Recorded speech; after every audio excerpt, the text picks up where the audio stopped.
고 저한테 말을 아끼던 딸이었지만 저는 딸이 어떤 남자를 데려올지 두려웠어요. 저도 보는 눈이 없어서 결혼 생활을 망쳤기에 딸아이에게 딱히 해줄 말은 없지만 그래도 누구보다 소중한 내 딸이 나와 같은 실수를 하지 않기를 바라는 마음에 그런 걱정이 당연할 수밖에 없었죠. 너 이제 겨우 27인데 무슨 결혼이야? 대학 졸업한 지 얼마나 됐다고? 너무 빠른 거 아니냐? 엄마는 나보다 더 어릴 때 결혼했으면서 무슨 소리야? 그때랑 지금이랑 같아? 요즘은 37살도 부모랑 같이 살고 애처럼 구는데 너는 아직 30도 안 됐잖아. 근데 내가 널 어떻게 시집을 보냈니? 엄마, 27도 충분히 어른이야. 엄마 눈에는 내가 37이 아니라 67이 돼도 아이 같을 것 같은데? 엄마는 진짜 나를 너무 어리게만 봐. 내가 아직도 철없는 7살인 줄 알아? 나 미성년자 벗어난 지 한참이고 벌써 대학 졸업하고 사회생활까지 잘하고 있어. 밖에서 나 애로 보는 사람 아무도 없어. 그래도 내 눈에는 아직 애지. 그리고 사회생활 하는 거랑 결혼이랑 같니? 대체 어떤 놈이길래 네가 이래? 언제는 결혼 안 하고 나랑 평생 같이 살겠다 그러더니 갑자기 무슨 결혼이야? 갑자기는 아니야. 벌써 1년 넘게 만났고 처음 만났을 때부터 지금까지 그 생각 변함없어. 뭐? 처음 만났을 때부터 결혼 생각을 했다고? 이거 봐. 엄마가 너무 과민 반응하니까 내가 엄마한테 편하게 얘기를 할 수가 있어야지. 나도 엄마한테 미리 말하고 싶었는데 만나자마자 결혼 생각했다고 하면 엄마가 걱정할 게 뻔하니까 말을 못한 거야. 근데 1년이 지난 지금까지도 생각에 변함이 없으면 괜찮은 거 아니야? 네가 뭐 남자를 볼 줄이나 아니? 남자들 겉만 본다고 될 게 아니다. 네 아빠도 첫인상은 얼마나 좋았다고. 세상에서 그렇게 가정적이고 다정한 남자는 없었어.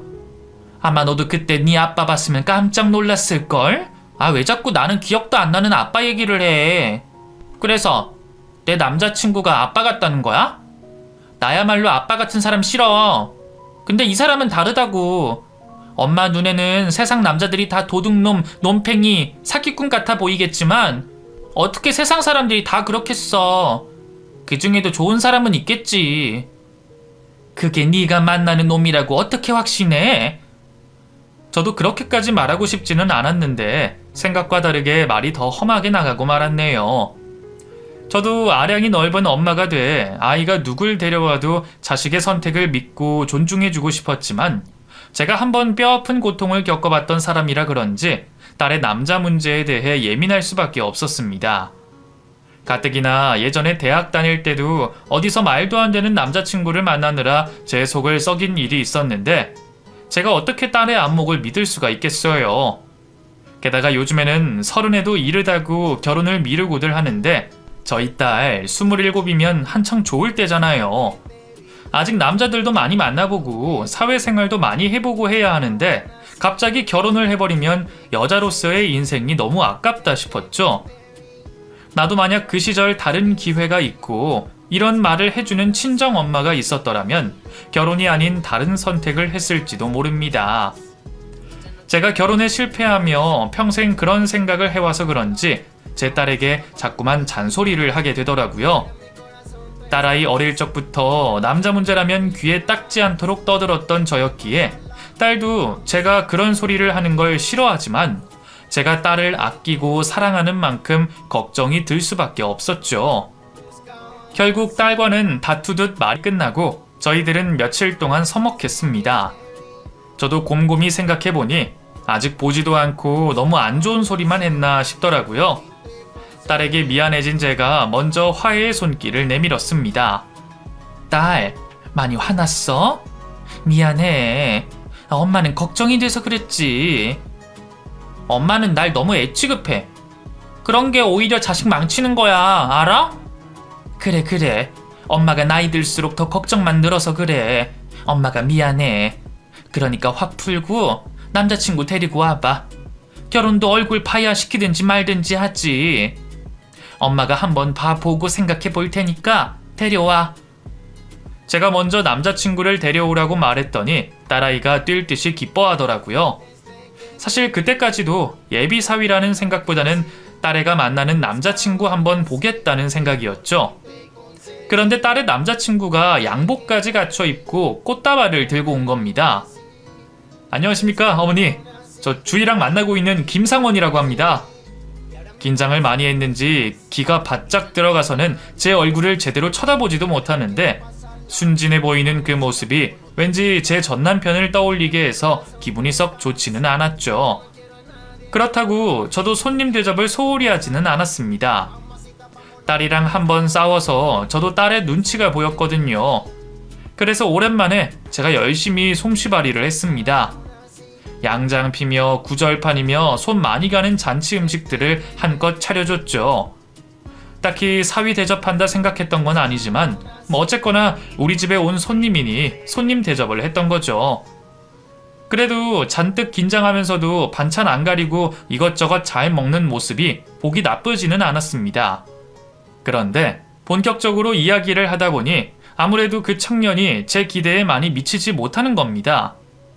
우리 딸은 명문대 나와서 여기저기서 오라고 할 정도로 능력 좋고 야무진데 비해 그 청년은 이렇다 할 재능이 없어 보였거든요. 그래, 자네는 어디 대학 나왔나?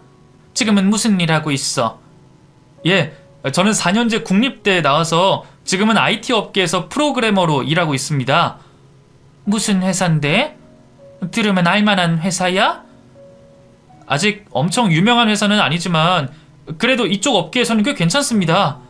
상원씨 괜찮은 회사 다녀. 그리고 원래 프로그래머는 회사가 중요한 게 아니야. 기술만 좋으면 부르는 게 연봉인데. 그리고 회사가 어딘지 말하면 엄마가 뭐 다 알아? 너는 왜 끼어들고 있어? 네가 남자친구 대변인이라도 되니? 아니, 엄마가 너무 몰아세우니까. 딸애는 제가 자기 남자친구를 구박이라도 할까 싶은지 계속 옆에서 말을 거들며 눈을 떼지 못하더라고요.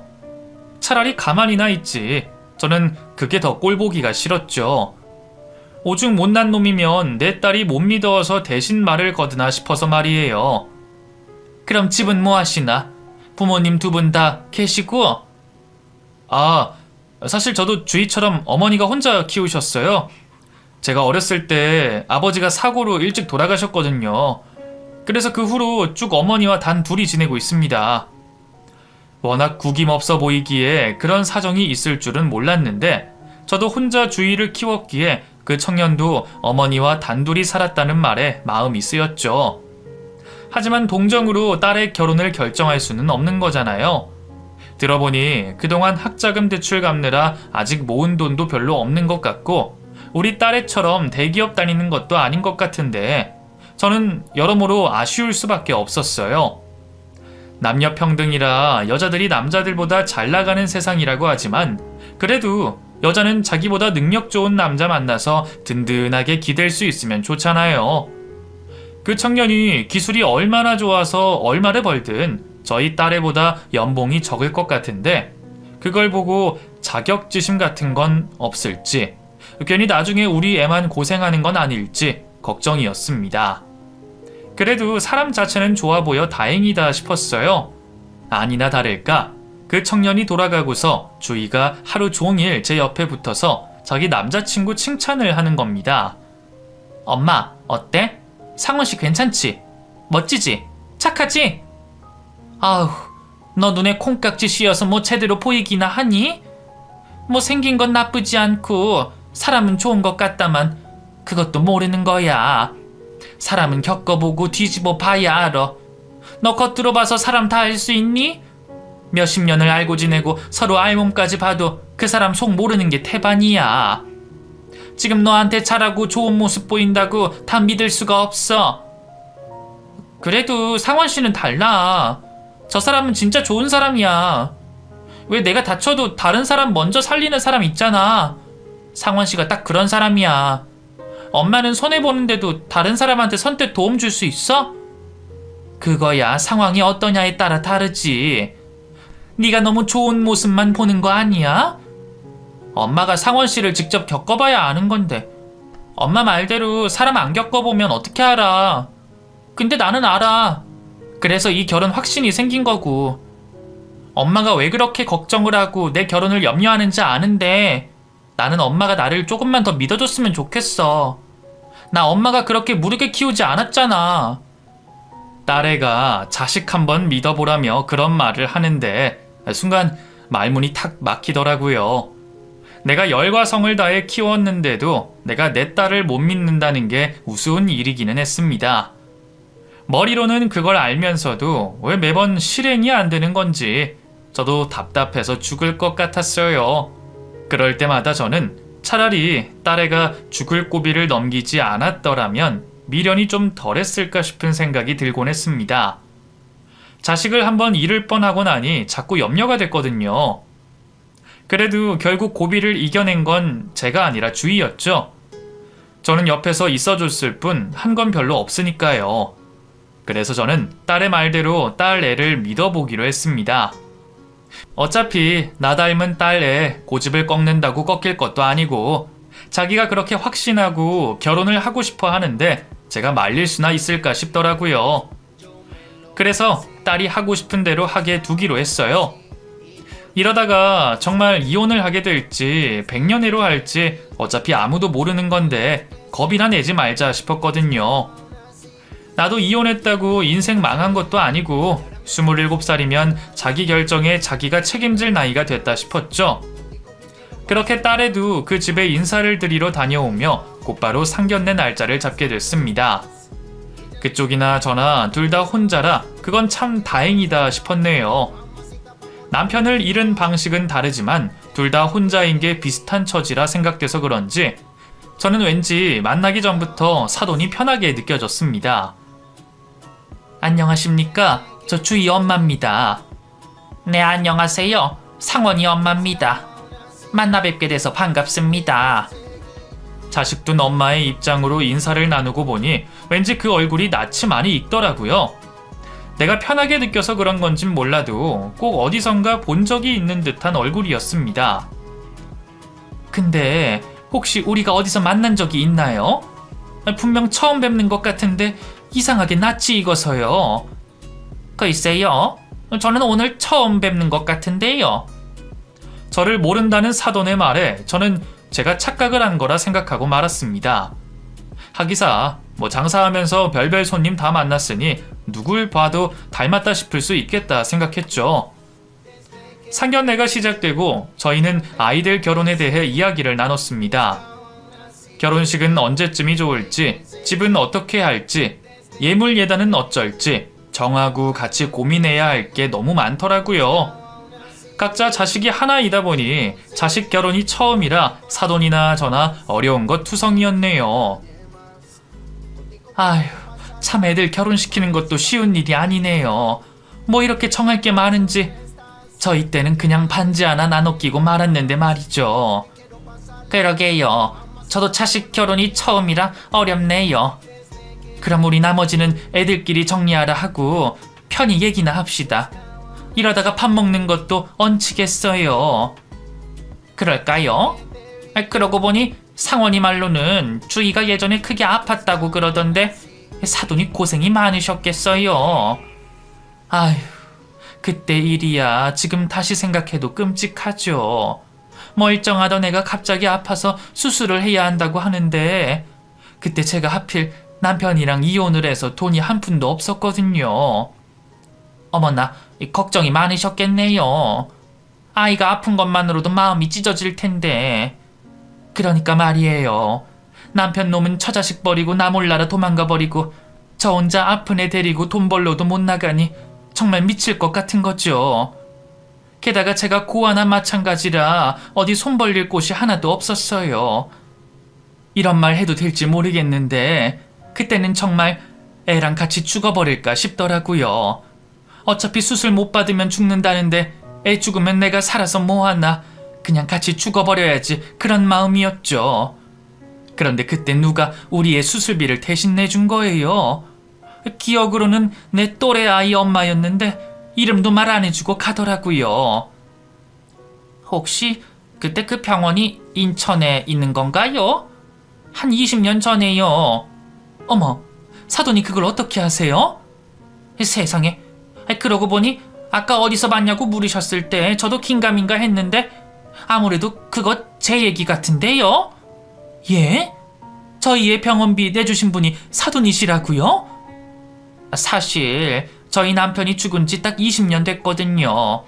그때 남편이 갑작스럽게 사고로 떠나고서 장례 치르고 정신이 하나도 없었는데 그때 병원에서 울고 있던 아기 엄마를 봤었어요. 남편 죽은 나보다 서럽게 울길래 무슨 일인가 싶었더니 애가 수술 못 받으면 죽는데 병원비가 없다고 그러더라고요. 맞아요. 내가 그때 그분을 붙잡고 얘기를 했었어요. 돈이 없어서 애를 죽이게 생겼다고. 마침 저희 애랑 나이도 얼마 차이 안 나고 안타까워 보여서 마음이 쓰였어요. 근데 마침 저희 남편 앞으로 보험금이 얼마 나왔더라고요. 애초에 사망보험으로 넣은 게 아니라서 많지는 않지만 어린애 하나는 살릴 수 있는 돈이었죠. 그래서 제가 병원에 그 아이 수술비를 대신 냈어요. 괜히 신원 밝히면 빚이라 생각해서 부담스러워 하실까봐 익명으로 해서요. 저도 너무 오래돼서 아이 이름이 기억은 잘 안 나는데 지금 생각해보니 주의가 맞았던 것 같네요. 세상에. 오래전 이야기지만 제게는 너무 생생한 그날의 기억이었습니다. 그런데 그런 제 기억과 정확히 일치하는 사돈의 설명에 저는 온몸에 소름이 돋는 기분이었어요. 오래전 내 딸의 수술비를 대신 내주셔서 두 사람의 생명을 살리고 내가 남들에게 똑같이 베풀며 살게 해준 그 은인이 내 사돈 될 사람이라니, 어떻게 우리가 20년 만에 사돈지간으로 다시 만날 수가 있었을까요? 그 당시에는 통성명도 하지 못하고 감사하다는 인사도 제대로 드리지 못해서 평생 갚지 못한 은혜를 빚처럼 여기며 살았는데 말이죠. 드라마에서도 없을 기막힌 인연에 저는 온몸이 떨렸습니다. 세상에, 그분이 사돈이셨군요. 그때 사돈 아니었더라면 저나 제 딸은 지금 이 자리에 없었을 겁니다. 정말 죽음을 결심할 만큼 힘든 상황이었는데 아무도 도와주는 사람 없던 상황에 저를 도와주는 사람이 있다니 저는 천사일 거라고만 생각했어요. 비루하게 고생만 하다 죽게 된 나를 가엾게 생각해서 하늘에서 마지막으로 기회를 주신 거라고 말이에요. 그게 아니면 믿을 길이 없었는데 그게 사돈이셨다니 제가 이제 와서 뭐라고 감사를 드려야 할까요? 아이고. 무슨 말로도 그 감사함을 표현할 수가 없기에 말 대신 눈물만 쏟아지더군요. 저야말로 감사하죠. 주희도 사돈도 살아주셔서 정말 감사합니다. 그때 제가 주희를 돕지 않았더라면 우리 상원이 좋은 인연이 없어질 뻔했네요. 어쩌면 정말로 하늘이 도와주신 걸지도 모르겠어요. 정말 그래요. 이건 그런 게 아니면 말이 안 되잖아요. 어떻게 이런 인연이? 그러게요. 지금 생각해보니 그때 저희 남편이 도와준 건 아닌가 싶네요. 자기는 떠났지만 남은 우리 상원이 좋은 사람 만나서 행복해지라고 말이에요. 따님 잘 키워주시느라 고생 많으셨어요, 사돈. 그날 저는 숨도 제대로 쉬지 못하고 사돈을 끌어안고 오열할 수밖에 없었습니다. 저희가 얼마나 울어댔는지 애들은 저희 분위기에 놀라 아무 말도 하지 못하고 놀라고만 있었습니다.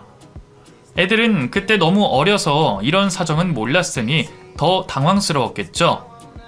그러고 보면 정말 신기한 일이었습니다. 애들이 그런 일을 알고 만난 것도 아닐 텐데 어떻게 그 많은 사람 중에 서로를 딱 만나게 됐을까요? 그런 은인의 자식을 진작에 못 알아보고 사위가 마음에 드니 많이 했던 제가 원망스러울 정도였죠. 저는 이 엄청난 기적을 그저 감사하며 받아들일 수밖에 없었습니다. 그 후로는 오히려 제가 애들 결혼을 시키고 싶어서 안달이었죠. 20년 만에 기적 같은 재회가 끝이 나고 저와 사돈은 금방 다시 만나게 됐습니다. 그날 애들 결혼 이야기를 미처 다 끝내지 못해서 만나기로 한 거지만 막상 만나고 나니 또 옛날 얘기를 하게 되더라고요. 내가 사돈께 은혜를 입고 어떤 마음가짐으로 살게 됐는지 서로 오래전 헤어진 친구처럼 그동안의 소식을 나눴습니다. 사실 제가 지금 이러고 사는 것도 다 사돈 덕분이에요. 은인을 직접 찾아서 은혜 갚고 싶은데 그럴 수가 없으니까 나도 남들한테 베풀며 살아야겠다 싶었어요. 그래서 열심히 일해서 베풀고 또 일하고 그러다 보니 돈은 저절로 따라오더라고요. 아니에요. 저는 그런 도움 받아도 사돈처럼은 못했을 거예요. 사돈이 좋은 분이라 운이 따라온 거지 아무나 그렇게 되나요? 그러고 보면 사돈은 그런 도움 받으실 만한 분이십니다. 제가 아니더라도 누군가는 꼭 사돈을 도왔을 거예요. 아휴, 다 사돈 덕이라니까 그러세요. 저 정말로 사돈 이렇게 만나게 된 게 너무 다행이라 생각이 듭니다. 그동안 제가 직접 은혜를 갚고 싶어서 얼마나 안달이었는지 아세요? 남들한테 베풀었던 것도 혹시 이러다 보면 내게 도움 주신 분께 도움이 돌아가지 않을까 싶어서 그랬던 거예요. 근데 이제 직접 뵙게 됐으니 앞으로 제가 남은 평생 은혜 갚으면서 살겠습니다. 그날 후로 저와 사돈은 둘도 없는 친구가 됐습니다. 정말로 20년 못 보고 살았던 친구처럼 남은 평생을 서로 의지하며 살기로 했죠. 그럴 일은 없겠지만 혹시 애들이 이혼을 하더라도 우리는 헤어지지 말자고 약속까지 하고 말이에요. 아마 저희 때문이라도 애들이 쉽게 헤어지지는 못할 겁니다. 사위를 보면 그럴 걱정이 없기도 하고요. 딸아이 말처럼 사위는 요즘 보기 드물 정도로 좋은 청년이었습니다. 하긴 그 어머니 밑에 낳은 자식이라면 당연히 그럴 수밖에 없겠죠. 그래서 저도 이제는 사위를 제 아들처럼 생각하고 있어요. 이제는 딸보다도 사위랑 자주 만나서 오히려 딸이 질투를 할 정도네요. 내가 제일 아끼는 그 아이들이 이제는 아이까지 낳고 저희도 할머니가 됐네요. 아이를 본다는 핑계로 저와 사돈은 요즘도 매일같이 만나고 있습니다. 그리고 나중에 몸이 불편해지면 같이 실버타운에 들어가기로 했어요. 물론 돈은 제가 내기로 하고요. 생명의 은인에게 그 정도는 해야 하는데 제가 이러려고 돈을 벌었구나 싶더라고요. 그럼 앞으로 제 인생이 얼마나 남았을진 모르지만 제가 세상을 떠나는 그날까지 저는 은혜를 갚으며 살아가겠습니다. 여러분들도 언제 어디서 귀한 인연을 만날지 모르니 늘 좋은 마음을 품고 살아가시길 바랍니다.